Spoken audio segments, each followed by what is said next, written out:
Karen Huller, founder and owner of Charisma LLC. We're a career transition management firm. The topic that I chose for this vlog was something that I address with my clients on a regular basis.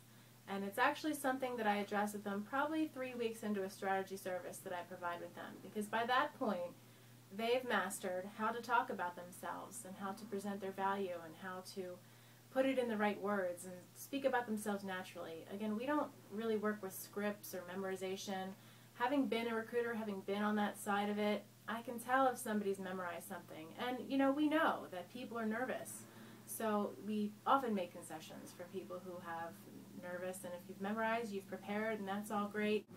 But, if you forget, that can really throw you off your game in an interview situation. So we'd rather just teach people to truly understand and embrace their value and be able to articulate it in whatever words they want to use at the given time for whatever audience they're talking to, be it in a networking situation, be it to a prospective employer, or even talking about their transition and what they do for their job with their friends and family who may know what their job title is and where they've gone to work, but they may not know exactly what kind of problems that they solve.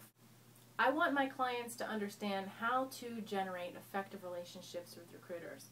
Having been a recruiter, having generated strategic partnerships with recruiters these years that I've been on a coaching side, I can tell you that not every recruiter works the same. So you also have to know yourself and know what you want from your recruiter.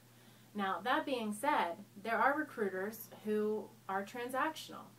That means that they may not have as much interaction with the hiring manager, but they may also be on vendor lists of very big companies. So there's still a gateway into a company if that's what you're targeting, but they may not spend the time to meet with you because they know that they're competing with a list of other vendors, and really what they want to do is just make sure you meet the qualifications, submit you into the vendor management system at the client, and see if the vendors on the other side who are managing the process, the recruiting process for that company, pick up on your qualifications and are interested in interview. Now, there's often barriers to communication with people on that side when you are a vendor on a big list like that, but still sometimes it is a way into the company. So you don't necessarily want to eliminate transactional recruiters, but if that's not what you're looking for, if you're not looking to be submitted into that system with that transactional recruiter who may not want to meet with you and may just want to make sure that you check with the qualifications and requirements of a position, maybe what you're looking for is more of a relationship-based recruiter. With social media, especially these days, it can be used either transactionally. In other words, a recruiter wants to put as many people into their network as possible so that they have the greatest amount of search results, and that makes sense for some approaches. But there's also relationship-based recruiters. These are the recruiters who understand that if they generate relationships with people, then they'll be able to tap someone's shoulder, especially when they've qualified somebody really great. The mindset is that people who are alike hang out together. Birds of a feather flock together. So if they identify that somebody is very talented and somebody presents themselves very well, they'll want that person to refer other people to them.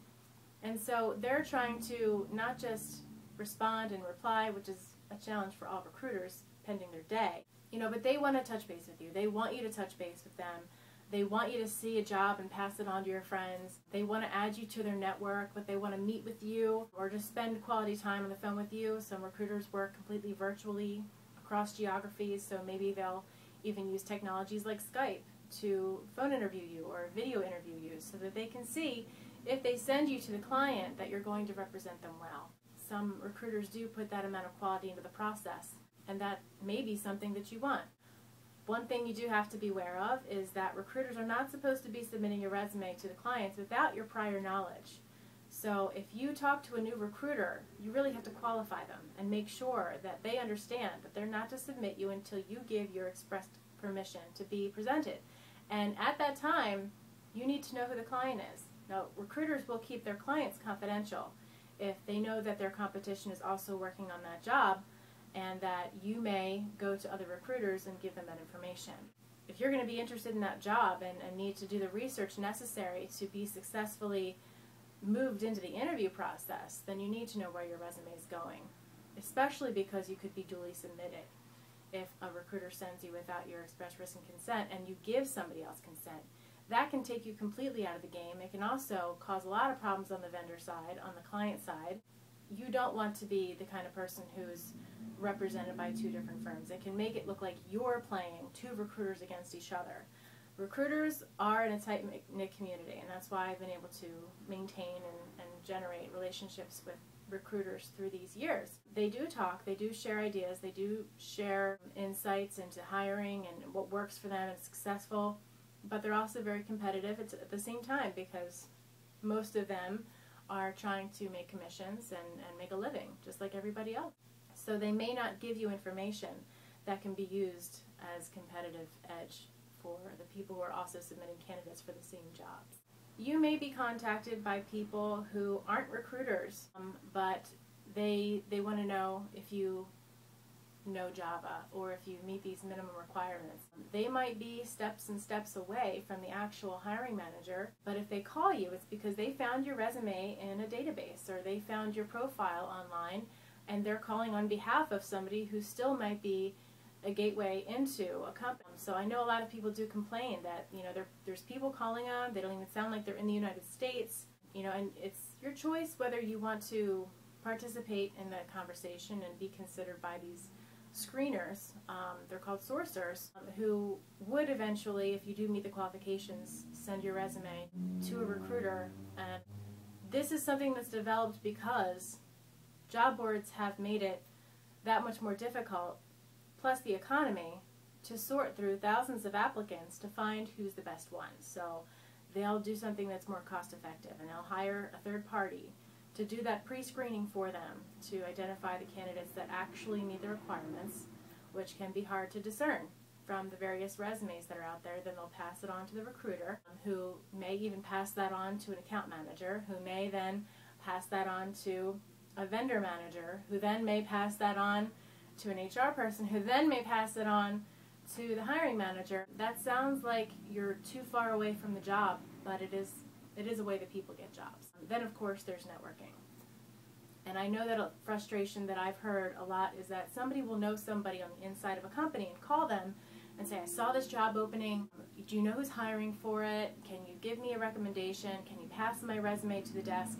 And as willing as they might be, they might also say, you have to go through our HR department, you have to go to our website, you have to submit an application. And if that is the way that that organization manages their hiring, then you have a choice. Do you want to cooperate and participate and be considered a company? And if you don't, maybe there are people who have gotten in other ways.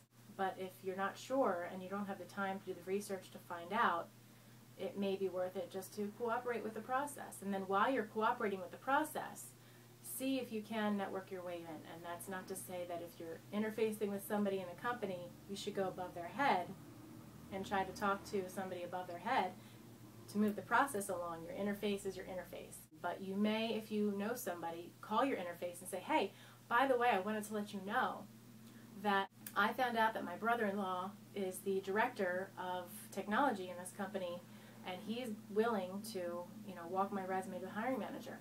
That is something you want them to advise you on, but you want to appraise them of the situation and say, that gets kind of sticky internally, you shouldn't have two interfaces, or they can say, absolutely, that might help me make my case for you.